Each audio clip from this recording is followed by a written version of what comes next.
Chers frères et sœurs en Christ, dans le Seigneur Jésus-Christ, je vous salue et vous bénis de toute bénédiction spirituelle en Jésus. Donc je viens partager avec vous par le canal de YouTube ce message, ce songe que le Seigneur a mis sur mon cœur. Donc j'avais toujours à cœur de prier pour les Juifs. L'Esprit Saint me poussait toujours à prier pour les Juifs et je le faisais mais par obéissance. Parce que je me dis toujours, l'obéissance vaut mieux que les sacrifices. Donc tout le temps que le Saint-Esprit me demandait de prier pour les Juifs, je le faisais. Jusqu'au jour où j'ai demandé au Seigneur de me dire pourquoi est-ce qu'il me pousse toujours à prier pour les Juifs. Et pour que je comprenne afin de pouvoir le faire librement avec mon âme, mon esprit, mon être tout entier. Parce que je priais en fait par obéissance. Et j'ai demandé au Seigneur donc de m'expliquer pourquoi est-ce que le Saint-Esprit me pousse tant à prier pour les Juifs. Et quelques jours après, j'ai donc fait ce songe où j'étais dans un grand aéroport, très très grand, un aéroport immense, immensément grand et bondé de monde. Il y avait des milliers de personnes. Et tous voulaient voyager. Ils étaient en famille, ils avaient leurs valises prêtes à partir. Et ils attendaient quoi. Et subitement, on a annoncé par radio, par haut-parleur, que personne ne voyageait excepté les Juifs. Donc ce jour-là, c'est que les Juifs qui devaient voyager parce que ce jour était prévu pour leur retour en Israël. Et malgré cette annonce, il y avait un calme, il régnait un calme intense. Le calme était tellement fort qu'on pouvait s'entendre respirer. Et donc, malgré cette annonce, il n'y a pas eu d'énervement. Les gens ne se sont pas énervés du tout. Ils attendaient. Et dans ces grands aéroports tout sales, bondés de monde, il y avait des escaliers en descente, donc pour aller prendre le vol. Et devant cet escalier, il y avait un monsieur très costaud, à la carrure d'un rugbyman, avec la tête tout nue, sans cheveux du tout, avec un débardeur blanc et un survêtement bleu. Donc ce monsieur était chargé de vérifier les passeports, si c'était bien des passeports pour les Juifs, et il était chargé de faire passer que les Juifs. Alors il regardait les passeports et d'un geste de la main, il demandait aux gens de passer.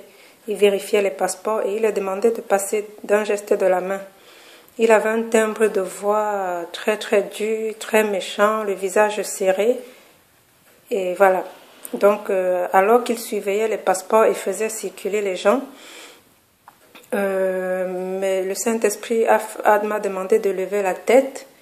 J'ai levé la tête et mes yeux se sont posés sur une femme et sa maman qui étaient vraiment en pleurs. Les deux pleuraient, la fille pleurait plus que la maman. La fille, elle avait presque mon âge, une quarantaine. Donc ce n'était plus une gamine. Elle pleurait intensément. Elle pleurait, elle disait « Maman, ne me laisse pas, emmène-moi avec toi, je ne veux pas rester toute seule. » Et sa maman, qui était très calme, très sereine, lui a dit « Écoute, je pars, mais je suis sereine. Je sais que le Seigneur est avec toi. Mais moi, il faut que je retourne en Israël parce que c'est là-bas que je rencontrerai Christ. Il faut que j'y retourne. » Et elles se sont donc séparées. Et la dame a présenté son passeport et elle est passée. Et le Saint-Esprit m'a dit de la suivre. Alors que je la suivais, le monsieur donc, qui était chargé de surveiller les passeports m'a demandé d'un ton très très sec et dur « Qu'est-ce que tu fais là ?» J'ai baissé la tête. Et il m'a demandé de passer. Donc je suis passée et le Saint-Esprit m'a donc demandé de suivre cette dame en priant pour elle. Donc apparemment la dame ne savait pas que je la suivais. Donc elle avançait et j'étais derrière. Je la suivais derrière en priant pour elle. À un moment donné, on s'est retrouvés dans un couloir tout sombre et elle a disparu. Et je me suis retrouvée donc toute seule dans ce couloir noir. J'ai pris peur et j'ai appelé le Seigneur. Je lui ai dit « Seigneur, je me retrouve toute seule ici. Qu'est-ce que je fais maintenant? J'avance, je recule. Qu'est-ce que je fais? Je suis toute seule. » et une voix, une main m'a happé et m'a tiré à ma droite dans un sous-sol. Et dans ce sous-sol, il y avait des enfants, des garçons, bébés, de l'ordre d'âge de 6 mois, couchés sur le dos, avec les pieds relevés, surélevés. Vous savez, quand une femme va accoucher, les pieds surélevés comme une femme qui va accoucher. Donc la salle était très très grande, et c'était plein d'enfants que des garçons. Et il y avait des femmes autour de ces enfants, des femmes noires, tout vêtues de robes blanches avec leurs cheveux naturels, noirs, d'un noir scintillant. Ces personnes, ces dames étaient noires, d'un noir très très scintillant et revêtues de robes blanches. Donc elles s'occupaient de ces garçons. Elle prenait les pots parce que ces enfants étaient couchés torse nu, enfin complètement nus, et ils avaient les pots sur leurs fesses pour pouvoir faire leurs besoins. Et c'est donc ces femmes noires, vêtues de robes blanches, qui étaient chargées de récupérer les pots et d'aller vider. Et elles revenaient les mettre en place. Et j'ai dit, mais Seigneur, qui sont ces enfants? Ils sont tous blancs, ils sont tous juifs. Qui sont-ils? Les enfants c'était des enfants de l'âge de 6 mois, mais ils étaient trop sages pour être des enfants. Et pendant je passais avec le Seigneur. Bref, je ne voyais pas le Seigneur, mais je sentais la présence, et c'est lui qui me faisait circuler au milieu de tous ces enfants. Et quand on passait, les enfants tournaient la tête pour nous regarder. Ils me regardaient, ils me faisaient un sourire, ils me suivaient des yeux, du regard, ils me faisaient un sourire. Ils étaient très sages pour être des enfants. Et alors, et dehors, il y avait plein de monde qui nous regardait par les fenêtres, qui nous lorgnaient. Et j'ai dit, mais Seigneur, pourquoi tous ces gens qui nous regardent par les fenêtres? J'ai pas eu de réponse. Et à ce moment-là, le Seigneur m'a dit, il faut y aller. J'ai dit, non, je ne vais pas y aller, je vais rester avec ces femmes noires pour aider à m'occuper de ces enfants. Je veux participer, je veux être là pour prendre le pot et aller vider. Je veux participer, je veux aider ces enfants. Et le Seigneur m'a dit, non, c'est pas ta place. Il m'a tiré vers lui, et je pouvais plus dire non, je pouvais que le suivre. Il m'a emmené de l'autre côté à ma gauche, dans un sous-sol toujours. Et dans ce sous-sol, il y avait une salle immense, une grande salle, avec des matériaux de guerre, des chars de guerre, des fusils, des matériaux de sport. Et les personnes qui étaient dans cette salle étaient juifs. Certains nettoyaient leurs armes, d'autres faisaient du sport, ils se mettaient en condition de guerre, ils étaient bien musclés. Et j'ai dit, mais Seigneur, pourquoi m'emmènes-tu ici? Tu es contre la guerre. Et le Seigneur me dit, je t'emmène ici pour que tu voies tout ceci, parce qu'ils pensent que c'est avec tout ça qu'ils vont délivrer Israël.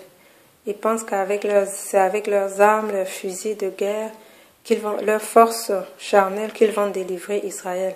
Ils ne savent pas que la délivrance d'Israël est spirituelle.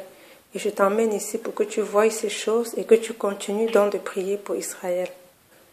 Et là, je me suis réveillée. C'est pour cette raison, frères et sœurs, les frères qui ont le don d'interprétation des songes, si par mégarde vous tombez sur cette vidéo, je vous prie de partager autour de vous, voilà, ce songe pour que tous nous puissions prier pour le peuple juif, pas seulement pour le peuple juif, que nous rajoutons le peuple juif sur nos sujets de prière. Le Seigneur ne parle pas en vain, et je n'ai pas voulu garder ce songe pour moi toute seule, j'ai voulu le partager avec le peuple de Dieu. Soyez pleinement bénis en Jésus-Christ notre Maître, et je nous exhorte tous à tenir bon, à tenir ferme, à mener une vie de sanctification. Nous ne sommes pas sans faille, mais je sais que celui qui tombe et qui se relève est plus fort que celui qui n'est jamais tombé. Que le Seigneur soutienne son Église, nous soutienne tous pour sa seule gloire. Je vais chanter avec vous ce chant que le Saint-Esprit me met sur le cœur à l'instant. Amen. Répands ta grâce éternelle, répands ta grâce en Israël. Répands ta grâce, Jéhovah, répands ta grâce en Israël. Rassemble ton peuple éternel, rassemble ton peuple pour ta seule gloire. Que ta main triomphante pose sur ton peuple, Seigneur, de ta main triomphante. Conduis ton peuple, conduis ton peuple, conduis ton peuple.